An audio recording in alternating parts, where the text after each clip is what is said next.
अंजलि छोटी सी प्यारी सी मासूम सी चुलबुली लड़की थी जो दिन भर हंसती खिलखिलाती मस्ती करती रहती थी। अपने मम्मी पापा की लाडली थी। दोनों ही उसे बहुत प्यार करते थे।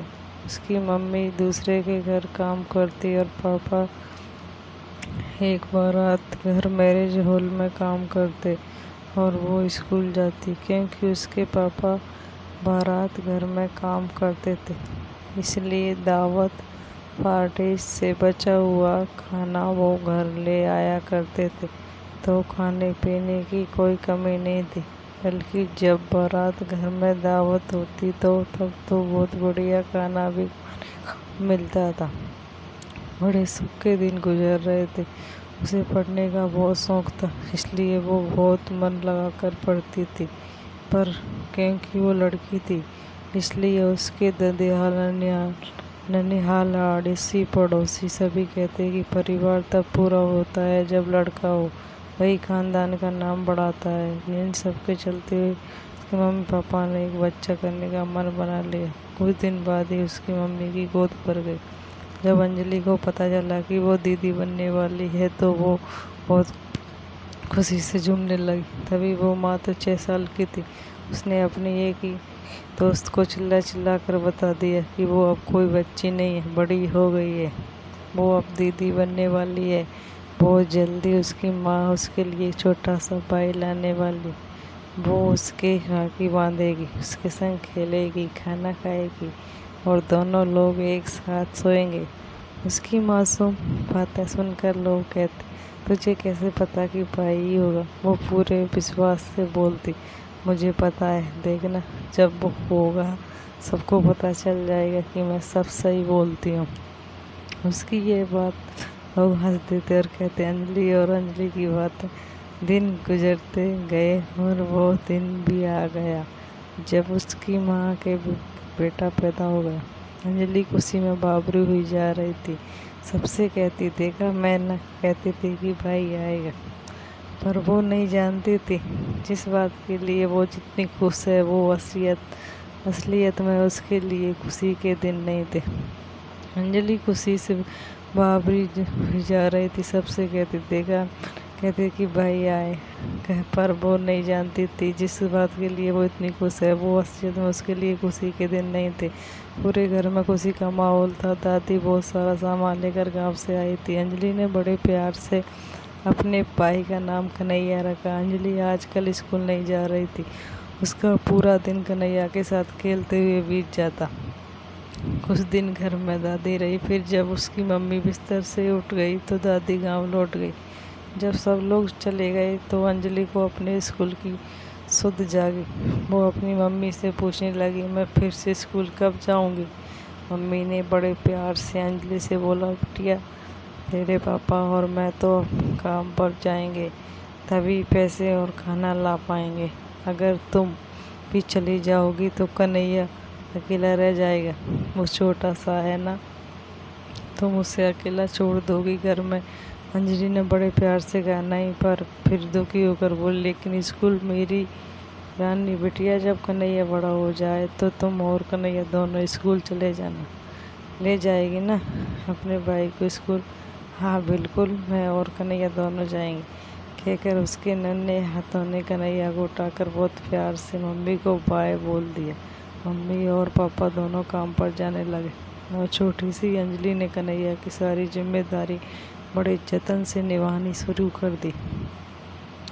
इस इंतजार में कि कन्हैया जल्दी बड़ा हो जाएगा और वो दोनों स्कूल जाएंगे। 4 साल कन्हैया के बड़े होने में गुजर गए। पापा ने कन्हैया के स्कूल में दाखिला एडमिशन करा दिया। वो स्कूल जाने लगा। अंजलि ने पूछा, मम्मी अब तो कन्हैया बड़ा हो गया, स्कूल भी जाने लगा, मैं कब जाऊंगी? बिटिया थोड़े पैसे जमा हो जाए फिर तू चली जाना। ये सुनकर अंजलि गुमसुम हो गई। फिर माँ बोली, अच्छा सुन मेरी समझदार बिटिया, कुछ घर के काम में मेरी मदद कर दिया कर, मैं बहुत थक जाती हूँ घर बार सारे काम करते करते। अंजलि ने बड़े मन से हामी भर दी। वो अब घर के काम में माँ का हाथ बटाने लगी। 2 दिन बाद अंजलि की पक्की सहेली रेखा उसके पास आई और बोली, अंजलि पता है मेरा भी स्कूल छूट गया। पर मेरी माँ मुझे सिलाई सिखाने की बात बोल रही है। तू भी बात कर ले तो दोनों साथ चली जाया करेंगे। अंजलि ने सुना तो बोली, मेरी माँ बहुत अच्छी है, मुझे जल्दी स्कूल भेजेगी और सिलाई सिखाने के लिए तो यूँ झट तैयार हो जाओगी। अंजलि ने सुना तो बोली, मेरी माँ बहुत अच्छी है, स्कूल भेजेगी, सिलाई सिखाने के लिए तो तैयार हो जाए। रेखा सुनकर खुश हो गई, बोली, अच्छी बात है, 4 दिन बाद से सिलाई सीखने जाना है। 300 रुपये लेगी टीचर, तुम पैसे के साथ मेरे घर आ जाना माँ, हम लोगों को लेकर चली जाएगी। दोपहर के खाने के बाद अंजलि ने अपनी मम्मी से कहा, आज रेखा आई थी, उसका भी स्कूल छूट गया और वो सिलाई सीखने जाएगी, मुझे भी भेज दोगी। 300 रुपये लेगी टीचर, हफ्ते में 4 दिन क्लास लगेगी। अच्छा, तेरे पापा आ जाए तो बात करूँगी। रात में अंजलि के सोने के बाद दोनों पति पत्नी ने बात की और निष्कर्ष पर निकले कि पढ़ाने लिखाने से तो कुछ होना नहीं है, कौन बड़ी ऑफिसर बन जाएगी, सिलाई सीख लेगी तो 4 पैसे कमा लेगी। वैसे भी सिलाई सिखाने के पैसे स्कूल की फीस से कम थे। दूसरे दिन अंजलि की मम्मी अंजलि को साथ लेकर रेखा के घर पैसे लेकर पहुंच गई। अंजलि रेखा से चेखते हुए मैं बोली थी, मम्मी मुझे सिलाई सिखाने को झट तैयार हो जाएगी। लोग हम आ गए। अब वहाँ से सभी सिलाई की क्लास में चले गए। वहाँ पैसे जमा कर दिए और सिलाई सीखना शुरू कर दिया। अंजलि बहुत खुश थी, उसे अपने मम्मी पापा दुनिया के सबसे अच्छे मम्मी पापा लग रहे थे। वो स्कूल नहीं जा पा रही थी पर अब उसे इसका कोई अफसोस नहीं था। अंजलि होशियार थी, लगन की पक्की थी, उसे जल्द ही काज बनना, उल्टी पकिया, छोटी मोटी सिलाई और पेटीकोट बनाना सीख लिया। उसकी टीचर बोली, मैं तुम्हें अगले हफ्ते से सलवार सूट बनाना सिखाऊंगी। ऐसा करना, तुम हमसे शनिवार और रविवार की सुबह भी आ जाया करना। अंजलि अत्यंत प्रसन्न थी। अब मैं अपने और मम्मी के कपड़े घर में ही बना दिया करूँगी। ये बात जब उसने अपनी मम्मी को बताई तो वो शांत थी, उसने कोई खुशी नहीं दिखाई। अंजलि को समझ नहीं आया कि क्या हुआ। वो आशा भरी निगाहों से अपनी माँ को देख रही थी तो उसके पापा ने अंजलि को बताया कि कुछ दिनों में तेरा एक और भाई आने वाला है। भाई की बात सुनकर अंजलि खुश हो गई। सच पापा, एक और भाई आएगा? हाँ अंजलि, और सुन, अब तेरी मम्मी से काम नहीं हो रहा है, इसलिए तेरी सिलाई की पढ़ाई बंद करनी पड़ेगी। बंद? हाँ, वैसे भी तेरी टीचर अब 500 रुपये मांग रही है, उतने रुपए कहाँ हैं हमारे पास। माँ दुखी होते हुए बोली, वैसे ही कन्हैया की पढ़ाई के पैसे मुश्किल से जुटते हैं, अब तू ही बता कैसे होगा सब। मम्मी को दुखी देखकर अंजलि बोली, ठीक है मम्मी, मैं छोड़ दूँगी सिलाई, तुम चिंता मत करो, तुम आराम करना, मैं घर के सारे काम कर लूँगी। अंजलि खुशी खुशी मम्मी की तीमारदारी और घर के काम काज में जुट गई। दूसरा बच्चा भी लड़का ही हुआ। सभी बहुत खुश थे और अंजलि खुशी से नाच रही थी। अंजलि ने बड़े प्यार से उसका नाम राजा रखा। अभी राजा को 2 साल भी नहीं बीते ताकि पूरे विश्व में कोरोना की लहर छा गई। दूसरा बच्चा भी लड़का ही हुआ। सभी बहुत खुश। अंजलि खुशी से नाच रही थी। उसने बहुत प्यार से उसका नाम राजा रखा। कुछ दिन बाद से मम्मी फिर से काम पर जाने लगे। कन्हैया स्कूल और अंजलि के दूसरे भाई और घर के कामों में जतन से लग गई। अभी राजा को देखी उसमें कहर छा गया। अंजलि के मम्मी पापा दोनों का काम छूट गया। उनके ज़्यादातर पड़ोसी गांव चले गए। वो सोच विचार के बाद अंजलि का परिवार भी गांव चला गया। 3 बच्चों की जिम्मेदारी और घर के खर्चों के चलते उनकी जमा पूंजी खत्म होने लगी। हालात से परेशान होकर अंजलि के पापा ने शराब पीना शुरू कर दिया। अब तो हालात बद से बदतर होने लगे। कोरोना से थोड़ी राहत मिली तो सब पुनः काम की तलाश में शहर वापस आने लगे। अंजलि और उसका परिवार भी लौट आया, पर जब समय खराब चल रहा हो तो अपना साया भी साथ छोड़ने लगता है। मकान मालिक ने कहा, तुम कमरे में तब रह सकोगे जब अभी के किराया देने के साथ ही पिछला भी दोगे। अंजलि के पापा बोले कि पिछले 1 साल से तो हम गांव में रह रहे थे, फिर किराया किस बात का। मकान मालिक उससे चिल्लाया, हमें ज़्यादा कानून ना बताओ। 1 साल से अपने सड़े हुए सामानों से हमारा कमरा घेर कर बैठे हो और बोलते हो कि किराया किस बात का। अगर नहीं दोगे तो तुम्हारा सारा सामान बेचकर पैसा वसूल लूँगा। तुम दूसरा घर देखो। ये सुनकर अंजलि के मम्मी पापा बहुत गिड़गिड़ाने लगे कि घर खोल दो, हम धीरे धीरे सारा पैसा चुका देंगे। मकान मालिक ने कहा, ज़्यादा किराया पहले महीने से ही देना होगा। दोनों ने हामी भर दी। अभी घर खुले महीने भर भी नहीं हुआ था कि उसकी माँ को पता चला कि वो फिर से गर्भवती है। जब ये बात अंजलि के पापा को पता चली तो वो बोले, अब हम लोग और बच्चों की जिम्मेदारी नहीं उठा पाएंगे, इसे हटा देंगे। पर खाने के अभाव के कारण शरीर कमज़ोर था, इसलिए कोई भी बच्चा हटाने को तैयार नहीं हुआ। जिम्मेदारी इतनी सारी और काम ढंग से मिल नहीं रहा, पैसे का अभाव दिन प्रतिदिन बढ़ता जा रहा था। इसलिए तंग आकर एक दिन अंजलि के पापा घर छोड़कर चले गए।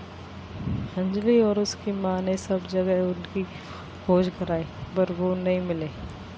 इसलिए तंग आकर एक दिन अंजलि के पापा घर छोड़ सब जगह की बहुत खोज कराई, पर वो नहीं मिले। अंजलि की मम्मी एक घर में काम करती थी, उसने 2 काम और पकड़ लिए। ईश्वर की कृपा से दोनों ही घरों की मालकिन बहुत अच्छी थी। दोनों ही रुपए पैसे अनाज सब्जी से उसकी मदद करने लगी। अंजलि का घर फिर से सुचारू रूप से चलने लगा। लेकिन जैसे जैसे अंजलि की मम्मी की प्रेगनेंसी के दिन बढ़ते जा रहे थे, उनके लिए काम करना मुश्किल होता जा रहा था। साथ ही अंजलि के ऊपर काम का बोझ भी बढ़ता जा रहा था। अब तक घर संभालने वाली अंजलि मम्मी के साथ दूसरों के घर काम भी करने आने लगी। अतः मम्मी घर में थी और अंजलि खुशी खुशी अकेली घर बाहर दोनों जगह के काम निपटा रही थी। उसका भाई कन्हैया भी अब 10 साल का हो चुका था, पर वो घर भर की नज़र में छोटा ही था। वो ना घर का कोई काम करता ना बाहर का। घर बाहर के काम करते हुए अंजलि के नाजुक कंधे थकने लगे थे। पर जब वो मात्र 6 साल की थी तब भी जिम्मेदारी संभालने के लिए बड़ी थी। और आज जब के पापा ने घर छोड़ दिया था, उसकी मम्मी गर्भवती थी, तब तो उससे ये उम्मीद की जा रही थी कि वो अपनी मम्मी पापा दोनों के फर्ज को पूरा करे, क्योंकि वो एक लड़की थी, एक गरीब घर की बेटी, जिसे हर हाल में जिम्मेदारियों को पूरा करना था, जिसने अपना पूरा बचपन इसी इंतज़ार में भी निकाल दिया कि अब वो समय आएगा जब मैं अपने सपने पूरे करूँगी, पढ़ाई लिखाई करूँगी, सिलाई सीखूँगी, मम्मी और अपने मनचाहे कपड़े बनाऊँगी, घंटों अपने दोस्तों के साथ खेलूँगी, गप्पे लड़ाऊँगी, जी भर कर हंसी ठिठोली करूँगी, अपने मन का पहनूँगी, खाऊँगी। पर जो दिन उसके अकेले बच्चे होने के सुनहरे दिन थे, वो फिर लौट कर नहीं आए। जैसे जैसे उसकी मम्मी के बच्चे होते गए, उसकी जिम्मेदारी बढ़ती गई और टूटती गई उसकी आकांक्षाएं, सपने, उम्मीद। पर वो गरीबी की बेटी खुशी खुशी जूझती रही हालातों से। कब वो प्यारी सी मासूम सी की जो दिन भर हंसती खिलखिलाती मस्ती करती रहती थी, जिम्मेदारियों के तले दब गई। वो भी नहीं समझ पाई, उसके साथ उसके तीनों भाई भी जवान हो चुके थे और मम्मी बूढ़ी, लेकिन आज भी पूरे घर के खर्चों की जिम्मेदारी उसकी ही थी, क्योंकि उसके भाइयों को खेलने से फुर्सत नहीं थी। वो उसकी मम्मी की नज़र में इतने बड़े कभी नहीं हुए थे कि वो घर की सारी जिम्मेदारी निभाए। और अब जब वो माँ बनेगी, अगर उसकी भी बेटी हुई तो जन्म होगा एक और अंजलि का, फिर कुर्बान होंगे सपने एक गरीब की बेटी के, क्योंकि अंजलि ने यही तो सीखा था कि गरीब की बेटी सपने देखने और उन्हें पूरा करने के लिए नहीं, बल्कि जिम्मेदारियों को ढोने के लिए ही पैदा होती है।